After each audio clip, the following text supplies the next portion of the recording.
As we discussed during the assessment presentation, the presenting issue in career counseling is often confusion about what path to take in terms of career. We often have misconceptions about career paths as linear and logical. We might like to be given a how-to manual or a set of instructions that take away ambiguity. Careers vary in terms of the amount of uncertainty involved. Generally, the more creative the career is, the more creative the path is. But even conservative career paths like accounting has a number of decisions, such as type of environment, certifications to pursue, being independent, or working for a big firm. This is one of my favorite quotes that I use with my clients. If you can see your path laid out in front of you step by step, you know it's not your path. Your own path you make with every step you take, and that's why it's your path.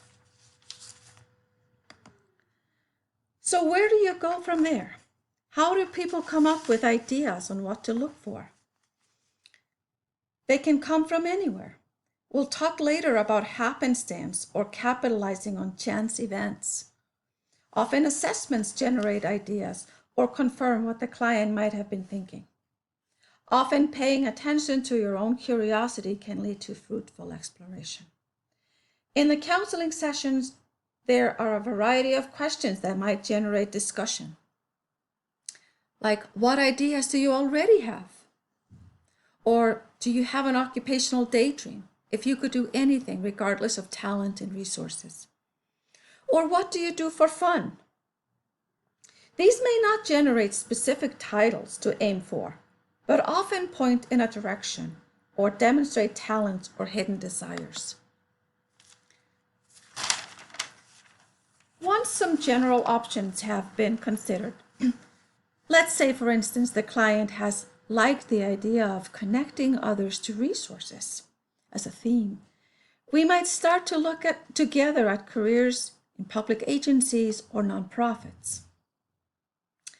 We would typically start with what we call window shopping by looking online at some sites. We could look at labor market sites or professional organizations or even a sample of job listings. The next step in any shopping endeavor is trying things on. And here are some examples of that. One of my favorites is to encourage people to talk with people who are in the field they're interested in, or do something what we call informational interview. And I have an information sheet on that in Moodle. Another one is to volunteer, just to put yourself in that environment and see if you like that, the people around you and the whole environment of it. Internships is another thing, and you'd be surprised how many people, even middle-aged, do an internship just to test things out and to kind of make their way into a company. Or find a short-time job or part-time job just to try things on. So when it comes to labor market research, it's really important to look at the economics of an occupation, because you want people to go in with their eyes open. Oftentimes we have an unrealistic idea of what jobs are about. We think they maybe pay more than they do, or we think that there might be more demand than there actually is. So you want to know if a profession is in demand, if it requires training, who hires for those kinds of jobs, what are the traits that are needed for that job. So you're going to be doing labor market research as an assignment, and ideally you want to research the occupation of the client that you're helping with the resume, so that you can really use the information and to make the resume better. So here are a couple of things, resources that I want you to use in order to do that. One of them is the Occupational Titles, Occupational Outlook Handbook. And so I have links in Moodle as well, but I'm just going to go in here and show you a little bit about what that looks like. So what I'd like you to do is put an occupation in here, let's say mental health counselor, for instance, and That gives you some options. You can choose different things, and I'm just going to go ahead and choose mental health counselor. And that gives me a lot of information about mental health counseling. So you'll see all these categories up here. There's a summary here, but I'd like you to look at all of these, and you'll see in the directions for the assignment is to kind of summarize all of these and kind of put them so that they make sense for a client. So it would be helpful for a client or for you to just know a little bit more about that profession. So here's what they do. Gives you some idea, gives you an idea what the work environment is like. How do I become a mental health counselor? And here you can see important qualities, for instance. So that might be something to ask your client. Are these qualities you enjoy using? Here's the pay information. So you can kind of see, here is total for all occupations. The average pay in the United States is about $40,000. For counselors, social workers, it's about 46, and a little bit more for marriage and family therapists. And this varies greatly by state, and we're also going to look at state information. And this is how much is that profession really growing. So you can see average occupations in the United States are growing at about 5%. And that's on top of just replacing people who are leaving. So it's actually adding positions. And marriage and family therapists are actually growing very fast right now. We're not going to look at state and area data here, but one of the things I want you to do is look at similar occupations. And this is where this often generates a lot of discussion with clients when we look at this, and they can see, oh yeah, I know that there's a lot of different ways to be a therapist, but I don't know all the different options and how to do it. And so this gives them a lot of power to look at, to learn more about that occupation. Okay, so that's the occupational titles. And what I'd like to do next is talk about the Oregon information.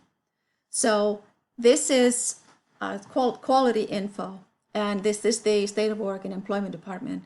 And it's a really neat site. So I'll just put mental health counselor here too.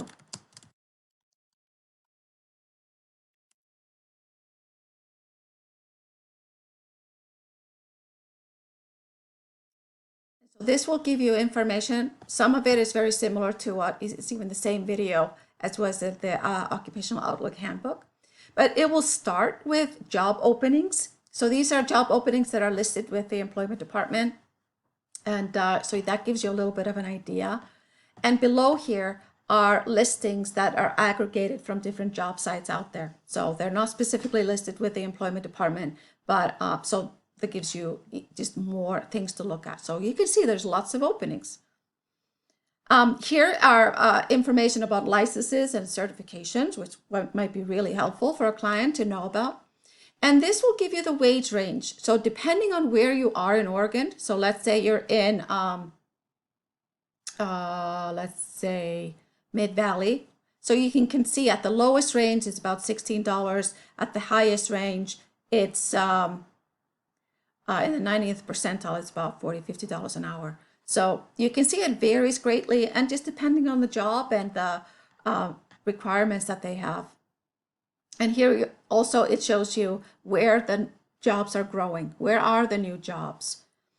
Below here, it shows you what type of industries might hire people in these fields. And sometimes that's surprising, like offices of different health professionals, and hospitals and individual family services. So sometimes clicking on that can kind of show you different options. This is more about the knowledge, the skills required to go into the field that they, according to research, labor market research, this is what they say is needed. This is a really great thing to look at. Oftentimes people are wondering, so where do I get this kind of program? Where do I, what schools offer this? So you can see here, they list community colleges, and obviously, you know, substance abuse and other fields like that only require associate's degrees. And then there's others that have master's and doctorate degrees. So you can kind of really do your research. And For some weird reason, I don't know why Western Oregon University is not on here, but it's not on there yet. And here are some related occupations again. So that gives you a little bit of an idea. And so here are just some more possibilities as far as how to do your research. And now it just doesn't want to do that with me. Don't know why that is. But this gives you an idea, and then you can do this. Let's see if I can. It just, you know how it is. It just doesn't want to do what I want it to do. Here is links to the different sites. You can also check out the ONET online, which is really cool. And if you have Adobe Flash, you can go onto this one, which is another site that is actually very cool. So this is the labor market research assignment that you're going to do, and I'll put this on Moodle as well. So you're going to be writing a short paragraph on each of the 8 sections of the Occupational Outlook Handbook, and summarize kind of what you find there, and kind of look at how does your research impact what might go on your client's resume, and then you're going to compare that with Oregon information. And you're going to find 3 possible companies in Oregon that hire people in this occupation. So you don't have to find them a job necessarily, but kind of get an idea of who are the players out there, who is hiring people in that field. So that's it for that. And hopefully if you have any questions, just let me know.